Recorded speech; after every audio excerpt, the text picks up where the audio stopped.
Bon, maintenant, on va continuer la recette. Alors, voici ce qu'on entend par enlever les queues et les calices. C'est ça, j'enlève le bout ici avec un couteau, même chose en bas. Ensuite, je les coupe en morceaux comme ça, en laissant les noyaux, tout, les pépins, puis la peau. Puis là, je vais envoyer ça dans un pot d'eau ici que j'ai mis, dans lequel j'ai mis du sel pour éviter que ça noircisse trop vite. Fait que je vais faire ça avec toutes mes pommes pour ramasser 3 litres de pommes coupées. Moi, ça, c'est un 4 tasses, c'est 1 litre.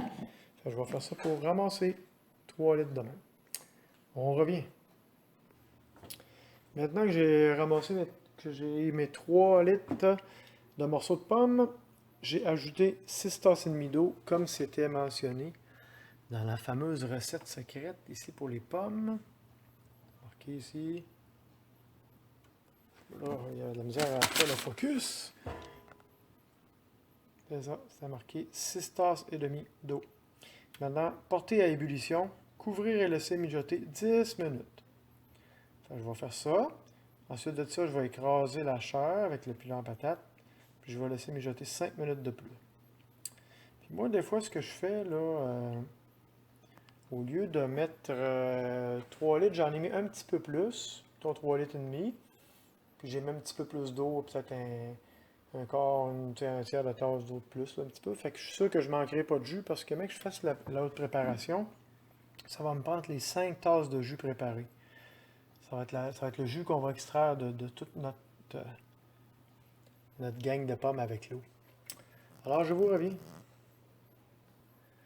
Et en passant, ouais, pour les 3 litres de pommes, là, ça n'en prend pas tant que ça. Ça m'a peut-être pris une dizaine de pommes. Là. Fait que c'est vraiment pas gourmand. À tantôt.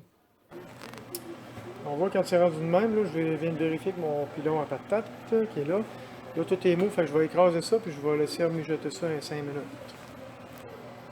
Une fois tout écrasé, ça ressemble à ça. C'est là qu'on va mijoter à peu près 5 minutes.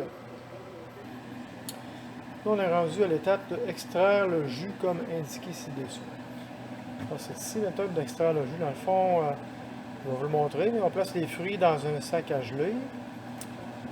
Puis, je vais vous montrer moi ce que je prends. Ils disent, pour une gelée plus claire, utilisez 1,5 fois la quantité de fruits demandée dans la recette et laissez le jus s'écouler sans presser. Fait que c'est ça, j'aurais pu mettre plus de pommes puis un petit peu moins d'eau. Puis un coup qu'on va avoir tout notre jus de fête demain matin, quand il va falloir finir de s'écouler, c'est marqué que ça prend 5 tasses de jus. S'il m'en manque, c'est marqué l'étape 5. Après avoir l'étape 4, s'il n'y a pas assez de jus, on peut ajouter jusqu'à une demi-tasse d'eau, mais jamais plus que ça. Sinon, la gelée ne prendra pas. Fait que, mettons, j'ai 4 tasses et demie de jus, je pourrais en rajouter une demi pour faire le 5. C'est pour ça que j'aime autant d'en faire un petit peu plus. Fait que voici mon kit. Ici, j'ai une thé d'oreiller, une vieille thé d'oreiller que je vais ouvrir en deux, elle est ouverte d'un bout, là. Puis je vais mettre les fruits dans la thé d'oreiller. Je vais tout vous montrer ça un coup installé. J'ai mon chaudron ici dans lequel ça va tomber. Moi, pour une sécurité de plus, j'ai une passoire qui donne bien juste. Fait que je mets ça en plus. Fait que si jamais mon sac tombe, il ne trempera pas dans le fond. Mais c'est vraiment facultatif. Je vais accrocher mon sac après la poignée de porte. Puis là, ça va faire plein de vapeur. La poignée de porte, elle va être ouverte d'un peu de même pour être vis-à-vis le milieu du sac. Ça va faire plein de vapeur ici pour ne pas briser ma mélamine. Alors, je m'installe un petit ventilateur que je fais tourner à vitesse ralentie vers l'autre ventilateur qui sort le fiume dehors. Ça, mettons les 10 premières minutes. Là, après ça, ça n'en fait plus beaucoup de vapeur. Fait que je vais vous montrer ça dans quelques secondes.